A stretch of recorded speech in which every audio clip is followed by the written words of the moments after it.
I am writing a letter বাক্যে সঠিক পরিবর্তিত ভয়েস কোনটি হবে বলেন? পরিবর্তিত ভয়েস অর্থাৎ পেসিভ ভয়েস কি হবে বলেন? I am writing a letter passive কি হবে? আমি সাধারণত ভয়েসকে ক্লাসে একটা টেকনিক দিয়ে পড়িয়ে থাকি, যেই টেকনিকটা 100% ভয়েসের ক্ষেত্রে কাজে লেগে যায়। অর্থাৎ অ্যাক্টিভ ভয়েসটি যেই টেন্সে থাকবে, পেসিভ ভয়েসটি সেই টেন্সের অক্সিলারি ভার্ব সহ একটি অতিরিক্ত কথা নিয়ে যুক্ত হয়। তাহলে দেখেন, I am writing a letter যখন বলা হচ্ছে, এটা ভার্বের সাথে আইএনজি আছে এবং সেটা কি কোন টেন্সে আছে? প্রেজেন্ট কন্টিনিউয়াস টেন্স, তাই তো? Present continuous tense. তাহলে প্রেজেন্ট কন্টিনিউয়াস টেন্সে ডেফিনেটলি অ্যাম, ইজ, আর এই জাতীয় কথাগুলো থাকবে। এবং এছাড়াও ভার্বের সাথে যেহেতু আইএনজি যুক্ত আছে, রাইটিং, এই ভার্বের সাথে আইএনজি যুক্ত থাকাটাকে বোঝানোর ক্ষেত্রে বিং কথাটি আসতে পারে।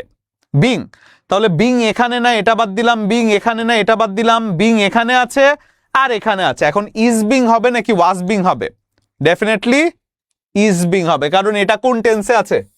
অ্যাক্টিভ ভয়েসটি আছে present tense. I am writing a letter, I am writing a letter. তাহলে এটা যেহেতু আছে প্রেজেন্ট কন্টিনিউয়াস টেন্সে, সেক্ষেত্রে এটাকে আপনি পেসিভ করলে সেন্টেন্সটি হয়ে যায়, a letter is being written by me. আমার দ্বারা একটি লেটার বা একটা চিঠি কি করা হয়?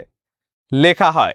তাহলে a letter is being written by me, সেক্ষেত্রে বিং কথাটি দিয়ে আমি চলমানকে বোঝাচ্ছি। ডেফিনেটলি এটার অ্যান্সার হয়ে যাচ্ছে কি? সি, তাই তো?